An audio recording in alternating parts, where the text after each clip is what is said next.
আজ আমি আঁকতে যাচ্ছি একটি শান্ত প্রকৃতির দৃশ্য, এমন একটি জায়গা যেখানে হয়তো আমরা বাস্তবে যাইনি, কিন্তু মনের মধ্যে বহুবার কল্পনা করি। আমি ধাপে ধাপে পুরো পেন্টিংটা দেখাবো, তাই ভিডিওটি শেষ পর্যন্ত দেখুন।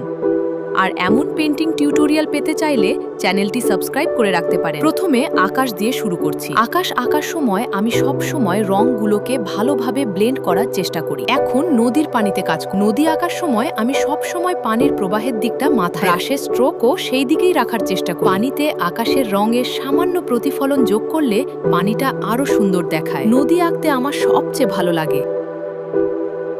এবার দূরের গাছগুলো গাছ আঁকার সময় একটা টিপস হলো সব গাছকে একই উচ্চতা বা একই আকৃতি না দেওয়া।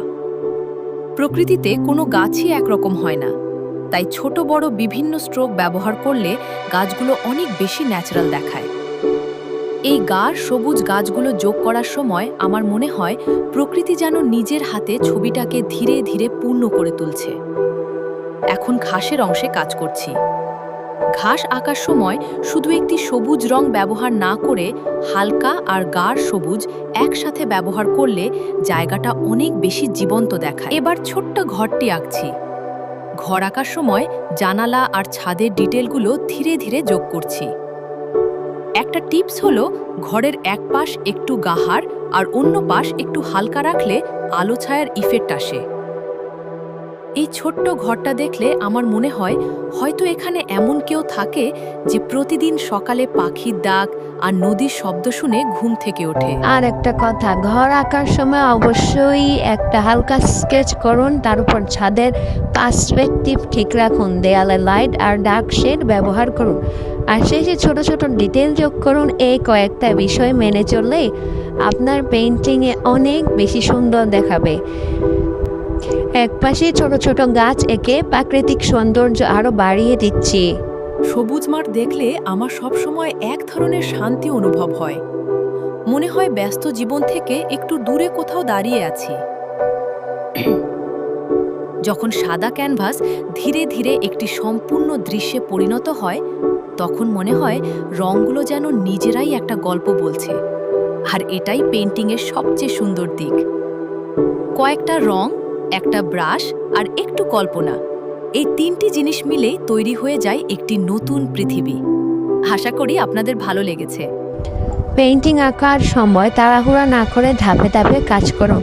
প্রথমে হালকা স্কেচ করে নিন, তারপর বড় বড় অংশে বেশ কালার দিন, এরপর ধীরে ধীরে শেডিং আর ছোট ছোট ডিটেল যোগ করুন। ধৈর্য ধরে প্রতিটি ধাপ শেষ করলে শুধু সহজেই সুন্দর একটি ল্যান্ডস্কেপ পেইন্টিং তৈরি করতে পারবেন। পাথর আঁকার সময় একদম গোল আকৃতি না দিয়ে একটু অসমান শেপ রাখুন, কারণ প্রাকৃতিক পাথর কখনোই একরকম হয় না। এরপর হালকা ও গাঢ় শেড ব্যবহার করুন।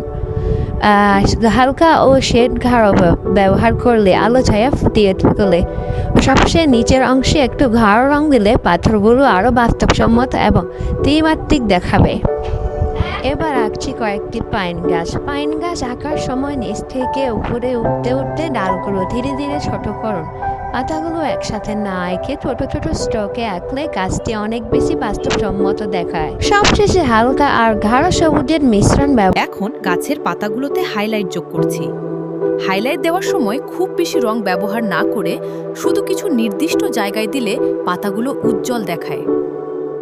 ছবির চারপাশে কিছু ফুলও যোগ করছি। লাল আর হলুদ রং সবুজের মাঝে খুব সুন্দর কন্ট্রাস্ট তৈরি করে। পেইন্টিংয়ের শেষ দিকে এসে সবসময় একটা আলাদা অনুভূতি কাজ করে। এবার ছবির সুন্দর সেতুটি আঁকছি। সেতু আঁকার সময় প্রথমে এর মূল আকৃতিটা ঠিক করে নেওয়া খুব গুরুত্বপূর্ণ। এরপর ধীরে ধীরে কাঠের ডিটেল যোগ করতে হয়। একটা ছোট টিপস, সেতুর নিচের অংশে একটু গাঢ় শেড ব্যবহার করলে গভীরতা তৈরি হয় এবং সেতুটি আরও বাস্তব দেখায়। এই সেতুটি আঁকতে আঁকতে আমার মনে হয় জীবনের প্রতিটি সেতুই যেন আমাদের এক জায়গা থেকে আরেক জায়গায় নিয়ে যায়। তোর নিচে হালকা ছায়া আর পানিতে সামান্য প্রতিফলন যোগ করলে পুরো দৃশ্যটি অনেক বেশি জীবন্ত লাগে। এই ছোট ছোট ডিটেইল একটি পেইন্টিংকে আরো আকর্ষণীয় করে তোলে। সবশেষে এটাই বলবো, ধৈর্য ধরে প্রতিটি ধাপ সম্পন্ন করুন। তাড়াহুড়া না করলে সেতুর প্রতিটি অংশ আরও পরিষ্কার ও সুন্দরভাবে ফুটে উঠবে। কোন অংশটি সবচেয়ে বেশি ভালো লেগেছে কমেন্টে জানাতে ভুলবেন না। আর এমন আরও পেন্টিং ভিডিও দেখতে চাইলে লাইক, শেয়ার এবং সাবস্ক্রাইব করে পাশে থাকুন। ধন্যবাদ।